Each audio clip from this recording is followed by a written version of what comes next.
आगे बढ़ते हैं। कोरोना काल में सुबह से शाम तक आप दर्द भरी तमाम खबरें देख रहे हैं और ऐसी खबरें जो दिल को अंदर तक झकझोर देती हैं, डरा देती हैं। लेकिन आज हम आपके सामने लेकर आए हैं पॉजिटिव खबरों का वो बुलेटिन जो न सिर्फ आपको इन नेगेटिव और दर्द भरी खबरों से दूर रखेगा बल्कि कोविड काल में आगे बढ़कर दूसरों की मदद करने की प्रेरणा भी देगा। सबसे पहले आपको मिलवाते हैं भोपाल के सद्दाम और दानिश से। मुसल्लम ईमान वाले वो भाईजान जो कोरोना काल में हिंदुओं के दाह संस्कार में मदद कर रहे हैं।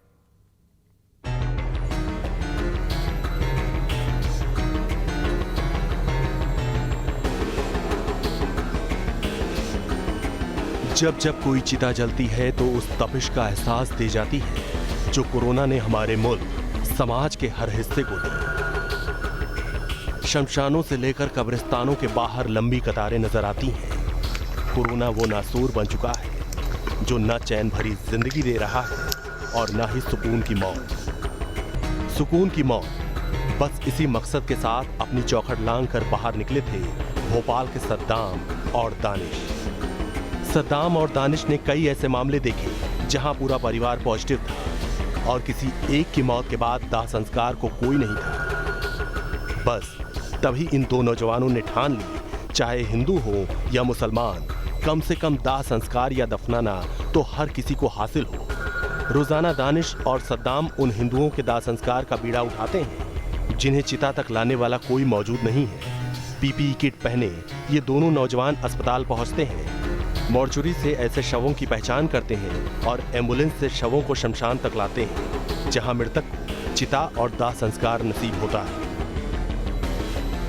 अब तक दानिश और सद्दाम 60 से ज्यादा हिंदुओं का दाह संस्कार कर चुके हैं। जो लोग अपनों के दाह संस्कार के लिए नहीं पहुंच पाते उन्हें वीडियो कॉल के जरिए अंतिम दर्शन कराए जाते हैं और फिर दानिश या सद्दाम में से कोई एक चिता को अग्नि देता है। सद्दाम और दानिश दोनों भोपाल के फायर डिपार्टमेंट में काम करते हैं। इस पुण्य के बारे में पूछा तो जुबान से सिर्फ इतना निकलता है, हम किसी पर एहसान नहीं करते बल्कि अपना फर्ज निभाते हैं।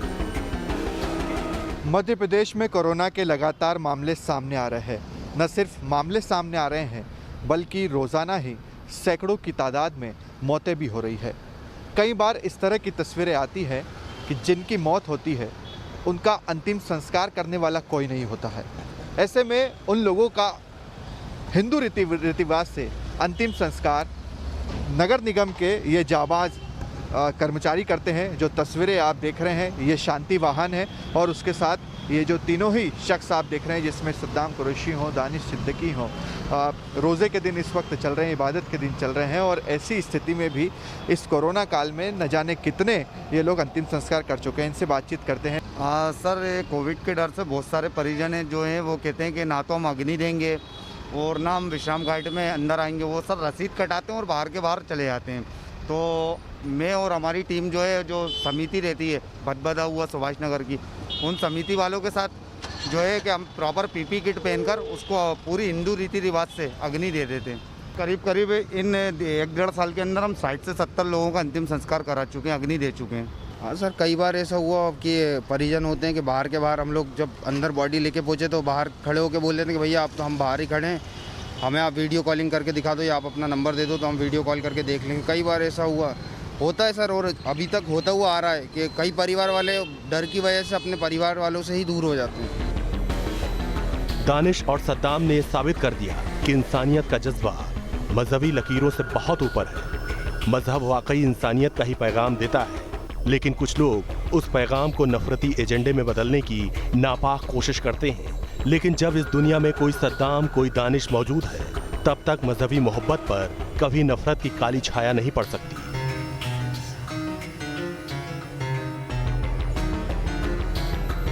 भोपाल में दानिश और सद्दाम ने आखिरी सफर पूरा करने का जिम्मा उठाया तो गोरखपुर में कुछ नौजवानों ने शपथ ली, कोरोना काल में वो किसी को भूखा नहीं सोने देंगे। इन नौजवानों ने अपने कैंपेन को नाम दिया है कुंडी खड़काओ अभियान। दरअसल गोरखपुर में कई ऐसे बुजुर्ग और जरूरतमंद हैं जो अपनों से दूर हैं और उनके लिए 2 वक्त की रोटी जुटाना भी मुश्किल है। ऐसे में ये नौजवान घर घर जाकर इन जरूरतमंदों तक खाना पहुंचाते हैं। कोरोना संक्रमण के बढ़ते मामलों के बीच गोरखपुर में कुछ ऐसे भी माता पिता हैं जिनके बच्चे उनसे दूर हैं। घर में सभी लोग संक्रमित हैं, बाहर जा नहीं सकते और परिवार भूखमरी की स्थिति में आ चुका है। ऐसे लोगों के लिए गोरखपुर के युवाओं की एक टोली मददगार बनकर सामने आई है। कुंडी खटकाओ कैंपेन चला रही है टोली और गोरखपुर में पिछले 15 दिनों में 300 से अधिक परिवारों तक पहुंच के उनको राशन, दूध और जो भी उनकी रिक्वायरमेंट है वो देने की कोशिश की जा रही है। आज़ाद पांडे हमारे साथ हैं जो इस पूरी टीम को यहाँ पे लीड कर रहे हैं। आज़ाद भाई, ये बताइए कैसे मन में आया कि एक इस तरह की भी चीज़ें की जा सकती हैं कि जो लोग परेशान हैं, नौकरी नहीं है या फिर परिवार में सब संक्रमित हैं, उनको एक मदद दी जा सके? पिछले लॉकडाउन में एक दुर्घटना हुई। एक रिटायर्ड सीएमओ साहब हैं और उनकी बहन जो है, उनकी पत्नी इसी अपने घर में थी और उनके साले गोरखपुर के प्रतिष्ठित चिकित्सक हैं। उन्होंने हमको फ़ोन किया कि ज़रा हमारे घर आ जाइए, कुछ मामला है। तो मैं उनके जब घर पहुंचा तो पूरा पति पत्नी दोनों रो रहे थे और उनके बच्चे जो है कहीं दूसरे देश में अपनी नौकरी के तलाश में बाहर हैं।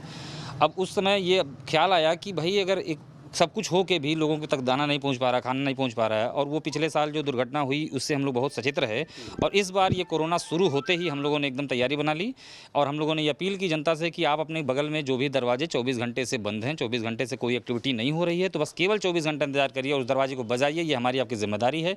और अगर उसमें कोई भी व्यक्ति ऐसा है जो खाने के बिना परेशान है, जो अपने राशन के बिना परेशान है या कोई भी साधन जो उनका नहीं पहुँच पा रहा है, उसके लिए हमारी टीम एकदम तैयार है। आप हमें बताइए, हम ले जाएंगे, हम उन तक पहुँचाएंगे। आजाद पांडे, दीपक मिश्रा, अमर पांडे, सत्यप्रकाश और विश्वजीत सुबह से लेकर शाम तक इसी तरह जरूरतमंदों की मदद करते नजर आ जाएंगे। गाड़ी में खाने के पैकेट के साथ बिस्किट और दूसरा सामान हर वक्त मौजूद रहता है। अपने फोन नंबर्स को हेल्पलाइन में तब्दील कर दिया है और जैसे ही कोई जरूरतमंद कॉल करता है तो फौरन ये पांचों नौजवान अपना कर्तव्य निभाने निकल पड़ते हैं। हो सकता है आपके और हमारे अंदर भी कोई दीपक, कोई अमर, कोई विश्वजीत हो। जरूरत बस अपने अंदर के इंसान को जगाने और समझाने की है कि अगर इंसान पैदा हुए हो तो इंसानियत को निभाना ही सबसे बड़ा धर्म, सबसे बड़ा कर्तव्य है। Team news nation. जितना कोरोना बढ़ रहा है उतनी ही बढ़ रही है कोरोना से लड़ने की कुव्वत और इंसानी हिम्मत। भले ही कोरोना केस बढ़ गए हों, कोरोना डेथ का आंकड़ा बढ़ गया हो, लेकिन इंसान का जज्बा इस महामारी के खिलाफ झुकने को तैयार नहीं है। अब हम आपको मिलवाते हैं कुछ ऐसे हिम्मत वालों से जो कोरोना से डरे नहीं बल्कि कदम कदम कोरोना से लड़ने के लिए तैयार हो गए।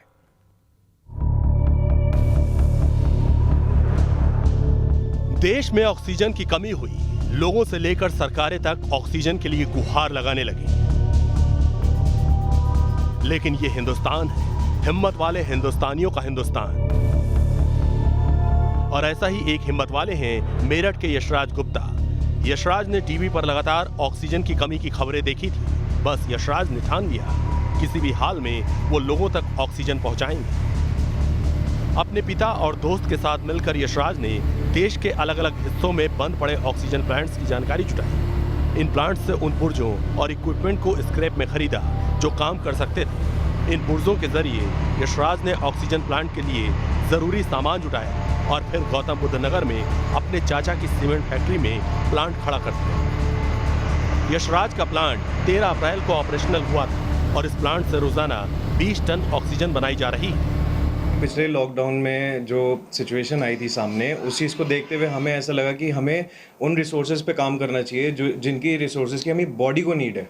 आजकल लोग क्या है अपने फैशन के लिए और इन सब चीज़ों का बिजनेस करते हैं, लेकिन हमने सोचा कि काम वो किया जाए जो हमारे अपने रिसोर्सेज के लिए फ़ायदेमंद हो।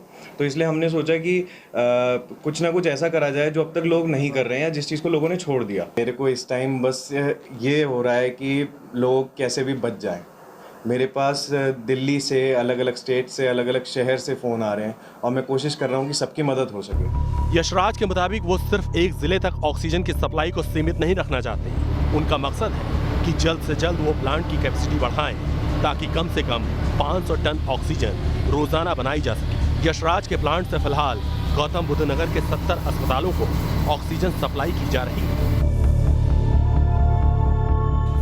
बिहार के गया में कुछ नौजवानों ने ऑक्सीजन के लिए मारामारी को कम करने की कोशिश की। गया के ये नौजवान लगातार स्थानीय लोगों के संपर्क में रहते हैं और जैसे ही पता चला कि यहाँ ऑक्सीजन की जरूरत है तो अपने खर्चे से ऑक्सीजन सिलेंडर का इंतजाम करते हैं और जरूरतमंद तक पहुँचा देते हैं। कोरोना के महामारी में हम लोगों ने ऑक्सीजन सिलेंडर मुहैया कराया है करीब 48 पीस और जिन लोगों को इसकी ज़रूरत पड़ रही है वो लोग फ्री ऑफ कॉस्ट अपना आधार कार्ड दे करके ओरिजिनल और वो ऑक्सीजन सिलेंडर लेके जा रहे हैं और 24 घंटे में उन लोगों को ऑक्सीजन सिलेंडर वापस कराने का अल्टीमेटम है कि मतलब 24 घंटे में आप वापस करा दें कि दूसरे लोगों तक मदद पहुंच सके।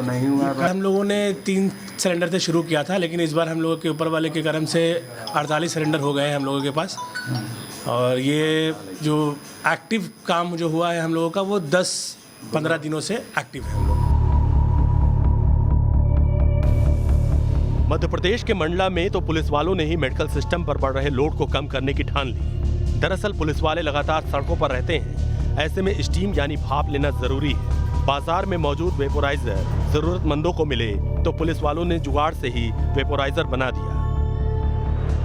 पुलिस थाने के अंदर गैस सिलेंडर और प्रेशर कुकर की मदद से भाप बनाई जाने लगी और फिर नलियां जोड़कर कुकर में बनी भाप का रिलीज पोर्ट बना दिया गया, जिससे अब पुलिस वाले और कोई और भी चाहे तो भाप ले सकता है।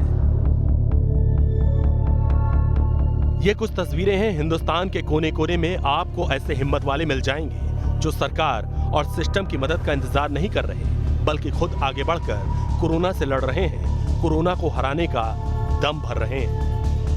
Team news nation. और अब बात हमारे मुहिम की। हम लोगों की मदद का जरिया बनना चाहते हैं और इसमें आप शामिल हो सकते हैं। कोरोना से देश को बचाने के लिए प्लाज्मा आप डोनेट करें। प्लाज्मा डोनेट करने के लिए आप 9711002266 पर हमें व्हाट्सएप करके जानकारी दे सकते हैं और आपकी इस जानकारी को हम उन लोगों तक पहुंचाएंगे जिनको मदद की जरूरत है।